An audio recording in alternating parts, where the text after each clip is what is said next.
Halo Sobat Joker, kembali lagi bersama saya Jelas Joker yang akan mereview beberapa saham request dari Sobat Joker Trader. Dan hari ini merupakan penutupan trading di minggu ini, minggu keempat di bulan November. Terdapat 30 emiten yang saya pikir layak direview bagaimana perkembangan pergerakan dari masing-masing emiten. Sebelumnya, jika teman-teman tertarik dengan ulasan saham yang saya lakukan, bisa like, komen, dan subscribe channel YouTube ini, atau juga bisa bergabung di grup Telegram dan lini masa Stockbit yang linknya saya sudah sediakan di deskripsi video ini. Langsung saja kita mulai review yang akan saya berikan. Posisi ISG di sini membentuk bearish rising wedges pattern, di mana target penurunan sesuai dengan lebar patternnya berkemungkinan besar akan sesuai dengan area demand atau area support yang sudah terbentuk di 6.528 sampai 6.490. Dan kalau kita lihat dari polanya, memang ini bergerak dari posisi uptrend terlebih dahulu, kemudian dibentuk pola bearish wedges pattern, kemudian dia break. Nah, di sini posisinya hampir sama dan dia sudah break juga. Berkemungkinan besar akan turun selebar dengan patternnya. Jadi paling tidak rencana trading untuk ISG ke depannya, paling tidak dia harus turun dulu mencapai 6.528 sampai 6.490. Secara MACD dan RSI juga mendukung dari indikasi penurunan ini. Namun kalau kita lihat, memang banyak sentimen global yang sudah mendekati price in dari pergerakan ISG dari fase distribusi. Jika dia tidak kuat di rentang 6.528 ini, maka target penurunan bisa saja lanjut turun mencapai 6.259 sampai 6.223. Dan saya pikir teman-teman harap berhati-hati jika memang target penurunannya bisa mencapai area 6.259. Tapi kita patut bersabar dulu, apakah demand area 6.528 ini cukup kuat atau tidak. Baik, saham pertama yang akan saya review ada saham Indo.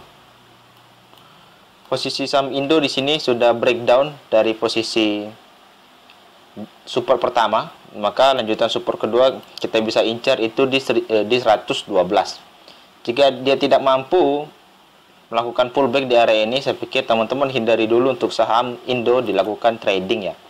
Secara MACD dan RSI juga masih mengalami proses distribusi cukup kuat. Jadi jika tidak ada pullback di 112, teman-teman layak hindari saham ini. Selanjutnya ada saham Yellow. Posisi saham Yellow masih bergerak di area range rentang dua harga ya, di 189 sampai 149. Jika cukup kuat area 149 untuk pullback sama yang terjadi di 29 September menjadi kabar bagus untuk saham Yellow.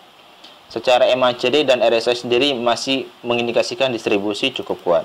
Ingat, suatu saham yang sudah melakukan right issue, banyaknya saham beredar di suatu saham itu jadi melimpah. Dan ketika melimpah, saham itu sudah sangat sulit untuk digoreng-goreng atau dinaikkan secara cepat. Jadi, bagi teman-teman bisa mempertimbangkan entry trading atau tidak trading di saham Yellow. Mengingat kita harus melihat potensi di 149 untuk ambil posisi saja.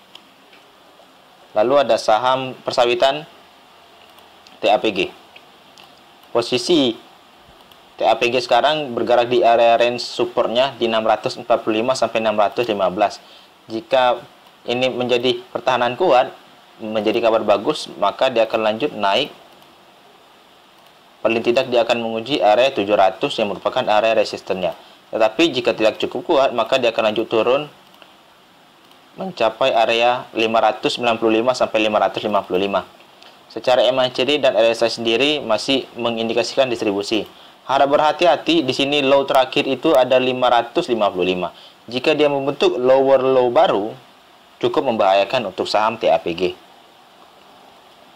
Selanjutnya ada saham Denar.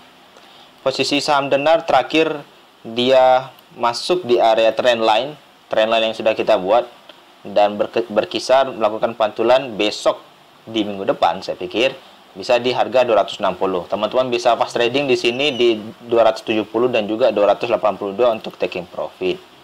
Secara MACD dan RSI sendiri masih mengindikasikan distribusi. Layak diminati jika dia mampu pullback atau bertahan di angka 260. Selanjutnya ada saham Wika. Posisi saham Wika di sini masih cukup ambigu bagaimana pergerakan ke depannya. Tetapi kalau kita lihat dari proses pantulan yang terjadi itu sudah dibatalkan, di mana proses distribusinya sangat-sangat kuat di saham Wika. Kemungkinan besar dia akan menguji langsung area demand di 1230 sampai 1210. Tetapi jika dia turun, teman-teman bisa memantau area 1115 untuk posisi entry di buy on weakness. Secara MACD dan RSI masih menindaklanjuti proses distribusinya. Jadi teman-teman patut mewaspadai area 1230 sampai 1210 untuk posisi supportnya. Lalu ada saham Digi. Bagi teman-teman Sobat Joko Trader yang mengikuti saya untuk trading di saham Digi, teman-teman harus mengingat bahwa 187 merupakan angka terakhir melakukan pertahanan di saham Digi. Atau teman-teman yang sudah ambil posisi cut loss, saya pikir sudah selamat. Dan sekarang tren penurunannya masih berlanjut. ARB kembali di 167. Kemungkinan besar akan ARB dan ARB terus. Paling tidak jika teman-teman ingin trading di saham downtrend seperti ini, harus teman-teman ingat dia harus membentuk pola sideways dulu ya. Karena fase konsolidasinya terjadi di area tersebut. Tetapi jika dia belum membentuk area sideways, teman-teman harap hindari dulu saham seperti ini. Selanjutnya ada saham laba. Saham laba juga cukup sama, dia masih bergerak di fase downtrendnya. Dengan volume distribusi yang sudah dimulai, apalagi secara MACD Golden Dead Cross, teman-teman harus ingat sampai batas mana dia membentuk area sideways. Jika masih belum membentuk area sideways, teman-teman bisa hindari dulu saham tersebut. Selanjutnya ada saham Jawa. Jawa di sini sudah retest di area demand-nya di 158 sampai 154 dan posisi sekarang terkoreksi kembali. Kemungkinan besar jika teman-teman ingin entry di saham Jawa, paling tidak dia akan retest di 158 dan 154, bisa teman-teman jadikan ambil posisi untuk entry. Jika dia bergerak di bawah 154, paling tidak dia bergerak di bawah 153, teman-teman bisa mengambil posisi cut loss. Secara MACD dan RSI mulai mengindikasikan fase distribusinya. Selanjutnya ada saham Pola. Saham Pola kalau kita lihat di sini ada area resisten yang sama di angka 220 dan sudah di-retest beberapa kali di minggu ini ya. Dan hari ini mengalami kenaikan yang cukup signifikan, dan kalau kita lihat di sini ada supply gap. Paling tidak target terdekatnya bisa mencapai area 346. Bagi teman-teman yang tertarik untuk saham Pola, bisa mempertimbangkan entry ketika dia koreksi atau mengalami penurunan secara dadakan ya, bisa di area 252, atau teman-teman bisa menunggu di angka 220 kembali. Target profit supply gap saja saya pikir di 346. Selanjutnya ada saham SQMI. Salah satu emiten emas ini, kalau kita tarik trendline-nya, dia sudah patah dari fase downtrend-nya dan sudah cenderung membentuk fase sideways saat ini. Dan fase sideways-nya berkisar di angka 95 sampai 88. Secara MACD dan RSI juga sudah mengawali indikasi akumulasi. Volume yang sangat signifikan pada hari ini bisa saja menjadi awalan pergerakan SQMI untuk bullish kembali. Target break bullish yang harus dilewati SQMI paling tidak dia harus bergerak di atas 99. Kemungkinan akan lanjut menuju area resisten pertama di 121 dan resisten kedua itu di 144. Selanjutnya ada saham BRMS. Posisi saham BRMS di sini sesuai dengan pola kita, bullish channelnya, dia akan membentuk higher low baru. Higher low barunya paling tidak harus melewati angka 104 dan 102. Nah, di posisi ini teman-teman bisa mengambil posisi titip sendal di area tersebut sambil menunggu di bawah 100 yang berkemungkinan menjadi area higher low-nya baru di 96 sampai 92. Secara MACD dan RSI sendiri masih mengindikasikan akumulasi. Tetapi dari volume transaksi yang sudah cukup sepi, sudah ada mulai pertanda menuju distribusi. Selanjutnya ada saham Antam. Emiten ini masih bergerak di area sideways-nya, bergerak di range 2690 sampai 2320. Dan posisi terkoreksi hari ini, teman-teman bisa mengambil posisi jika dia mampu turun di bawah 2230. Karena di sini ada area pantulan yang sering terjadi dan teman-teman bisa mengambil posisi di buy on weakness. Secara MACD dan RSI sendiri masih mengindikasikan akumulasi. Tetapi dengan volume akumulasi yang cukup sepi, mungkin saja minggu depan akan dimulai fase distribusi untuk saham Antam. Menarik jika teman-teman ingin entry di area 2230, dan Antam salah satu emiten tipe swing, tidak cocok untuk saham day trade. Selanjutnya ada saham TINS. TINS juga cenderung sama kalau kita tarik trendline yang sudah terjadi, kalau kita juga tarik trendline yang sudah terjadi, nah berkemungkinan besar dia akan mantul karena ada garis trendline yang cukup kuat di mana area pantulan sudah terjadi beberapa kali, walaupun di 17 November itu merah, ada pullback sedikit. Dan kemungkinan jika dia pullback maka akan naik kembali ya. Tetapi jika pun turun, paling tidak dia akan menyentuh area trendline di angka paling tidak itu di 1510 ya. Di angka 1510 bisa menjadi patokan teman-teman untuk ambil posisi untuk saham TINS jika teman-teman memang tertarik. Dan ingat, emiten energi atau emiten komoditi energi, metal maupun yang lainnya, salah satu tipe untuk swing ya, tidak cocok untuk day trade saya pikir. Secara MACD dan RSI memang masih mengindikasikan akumulasi. Dengan volume distribusi 2 harian yang terakhir, saya pikir minggu depan bisa saja melanjutkan tren distribusinya, tidak lagi akumulasi. Selanjutnya ada saham BCIP. Posisi BCIP di sini sesuai, ada area pantulan di 104 pada 25 November kemarin, dan hari ini terkoreksi dengan posisi high-nya sama dengan tanggal 25 November. Posisi yang akan diuji ada area demand di 104. Jika area 104 tidak cukup kuat, maka akan turun menuju area 92. Secara MACD dan RSI akumulasinya sudah mengalami pelemahan.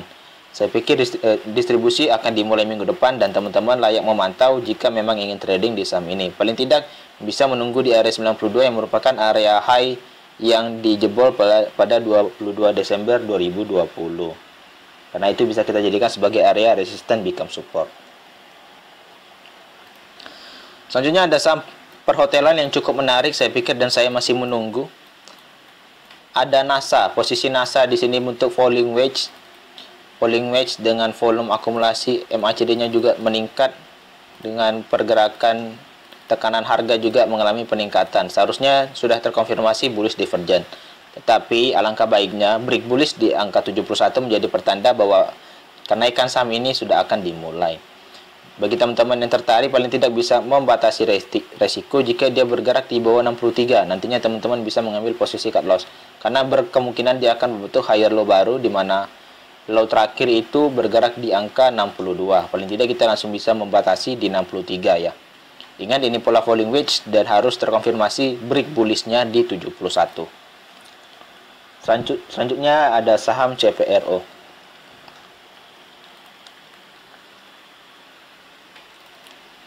Saham CPRO di sini mengalami perlawanan. Sebelumnya dia ARB pada hari ini close di 116, menjadi perlawanan terakhir untuk CPRO di minggu ini. Berkemungkinan besar saya pikir kita bisa menunggu saja di 96. Mengapa? Karena pada 2 hari yang terakhir dia membentuk lower low baru. Dan berkemungkinan juga minggu depan dia akan lanjut membentuk lower low baru. Dan kita bisa menunggu di area 96 untuk mengambil posisi entry. Secara MACD dan RSI mengindikasikan akumulasi dengan volume yang sudah kecil.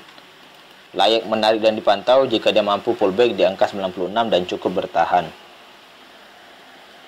Selanjutnya kita akan update saham swing kita. Saham agro di sini jika teman-teman tertarik, paling tidak teman-teman bisa menunggu di bawah 1900. karena kemungkinan besar area supply ini sudah sangat sulit diuji kembali ya. Sebelumnya dia sudah retest area sell on strength-nya merupakan supply gap di 2350, dan teman-teman bisa mengambil posisi terbaik jika dia mampu bergerak di bawah 1900 lagi ya. Kita bisa masih menunggu, saya pikir berkemungkinan bisa retest lagi area resistance become support di 1670 sampai 1610 untuk mengambil posisi yang paling enak. Dan emiten agro salah satu emiten yang cocok untuk kita lakukan swing dalam jangka waktu itu cukup lama. Bagi teman-teman yang tertarik bisa bersabar dulu, dan bagi teman-teman yang sudah taking profit, selamat untuk cuan bersama di Sobat Joker Trader. Selanjutnya ada saham MTech. MTech di sini membentuk candle doji, dan candle dojinya sebagai pertanda apakah pertahanan dari demandnya ini cukup kuat atau tidak ya. Dia membentuk candle doji di hari terakhir, di hari ini masih cukup ambigu, tetapi masih kabar bagus karena dia bertahan di area demandnya di 1890 sampai 1840. Secara MACD dan RSI masih mengawali distribusinya. Lalu ada saham Bank Aku Laku ya, BBYB di sini. BBYB di sini jika teman-teman tertarik memang kita bisa menunggu lagi di 1980 sampai 1890 bagi teman-teman yang belum taking profit atau bagi teman-teman yang belum memiliki saham BBYB. Sebelumnya kita sudah taking profit dan kita masih menunggu di area 2 range lagi ya, 2520 yang di mana posisi ini beggar saya pikir untuk saham BBYB di swing Sobat Joker Trader. Secara MACD dan RSI masih mengindikasikan akumulasi dengan volume akumulasi yang cukup sepi. Semoga saja volumenya masih cukup bagus sampai minggu depan. Jika tidak, fase distribusi juga akan dimulai di saham BBYB. Kita akan lanjut ke beberapa saham bank besar dan dimulai Bank BCA. Bank BCA di sini sebelumnya ada area pantulan di area gap demand di 7.325 dan hari ini terkoreksi dan berhasil jebol ya. Dan posisi low-nya cukup sama yang terjadi di 2 November awal. Jika memang area ini tidak cukup kuat, kita bisa menunggu. Bagi teman-teman yang tertarik untuk saham BBCA, paling tidak bisa menunggu di area 7.125 untuk entry kembali, atau paling tidak bisa menunggu di 6.950 karena di sini ada demand gap juga. Secara MACD dan RSI sendiri masih mengindikasikan distribusi. Menarik jika memang mengalami koreksi lagi untuk saham BBCA. Dan kalau kita lihat dia membentuk pola double top. Jika double top ini terkonfirmasi besok atau minggu depan, paling tidak dia bisa turun, bisa mencapai area 6.775. Jadi layak menarik untuk dipantau bagaimana potensi double top dari BBCA untuk kita mengambil posisi entry yang paling indah. Selanjutnya ada saham BBRI. Posisi BBRI di sini secara Fibonacci bertahan di 0,5. Jika dia masih bertahan di angka 0,5, berkemungkinan besar akan mencoba kembali area trendline resistance yang sudah berhasil dijebol pada 21 Oktober. Tetapi jika tidak cukup jebol juga dia akan terkoreksi mencapai area 0,382 secara Fibonacci yaitu di 4010. Dan bagi teman-teman yang tertarik untuk saham BBRI bisa mempertimbangkan dua area ini untuk entry. Secara MACD dan RSI sendiri masih mengindikasikan distribusi. Jadi layak dipantau dan pakai money management untuk entry di saham BBRI sehingga kita mendapatkan posisi terbaik dengan jumlah lot juga yang cukup bagus. Selanjutnya ada saham BBNI. Posisi BBNI di sini kalau kita tarik kenaikan yang sudah terjadi hampir 50% ya. Hampir 50% dan koreksinya baru saja terjadi itu di 10%. Dan kalau kita lihat apakah sudah retest area resisten dan sudah di retest.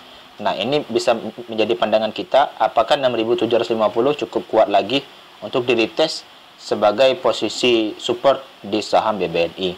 Karena sudah dicoba di 3 November dan juga 16 November dan cukup berhasil. Jika tidak berhasil, kita bisa menunggu di area yang sama di 6.400 untuk teman-teman mengambil posisi terbaik, dan teman-teman bisa hold saham ini sesuai dengan potensi yang akan ditunjukkan oleh saham BBNI dengan performanya. Secara MACD dan RSI masih mengindikasikan distribusi. Jadi saya pikir layak dan menarik untuk kita ambil posisi di buy on weakness. Selanjutnya ada Bank Tabungan Negara. Posisi Bank Tabungan Negara, kalau kita lihat apakah ada area support. Nah, ini merupakan area support terdekat di 1695. Jika dia mampu bertahan di atas 1695, saya pikir akan menguji kembali area resisten yang cukup sulit di 1850. Sudah beberapa kali diuji dan juga ditembus dengan cukup signifikan. Jika memang area 1695 menjadi pertanda bagus untuk BBTN, teman-teman bisa mengambil posisi tersebut. Secara MACD dan RSI saya pikir masih mengindikasikan distribusi. Dan saya pikir beberapa saham dari Bank Himbara itu hampir sama. Lalu kita akan lanjut ke Bank Mandiri. BMRI di sini juga kalau kita tarik area support apakah sama? Ya, di sini ada area support di 6.850 dan teman-teman bisa mengambil posisi di area tersebut jika tertarik untuk saham Bank Mandiri. Di sini ada area resisten yang tidak kuat ditembus dan itu dicoba pada 22 November yang lalu di 7.450. Walaupun dia membentuk area high baru dari awal Januari hingga sekarang. Itu juga menjadi kabar bagus untuk saham BMRI. Bank Mandiri lagi-lagi saya ingatkan, jika teman-teman memang tertarik bisa entry di 6.850. Dan patut diingat dan berhati-hati jika dia membentuk lower low baru yang sama, dia akan berpotensi membentuk double top seperti yang diadakan oleh Bank BCA. Patut kita takuti jika memang double top, paling tidak dia akan turun bisa mencapai area 6.350 ya untuk target penurunannya. Lanjut kita akan ke saham kesehatan. Karena ada isu kembali dari varian corona baru terdapat di Asia sekarang. Di Hong Kong sudah 2 kasus dan ini salah satu virus yang muncul dari Afrika. Dan kalau kita lihat secara area resistance support, sekarang akan menguji kembali area yang akan diuji di 7.625. Area 7.625 menjadi catatan penting untuk area support terbagus. Jika tidak cukup bagus, juga teman-teman bisa menunggu di area 6.125. Jika posisi 625 ini cukup menarik, teman-teman bisa ambil entry secara bertahap.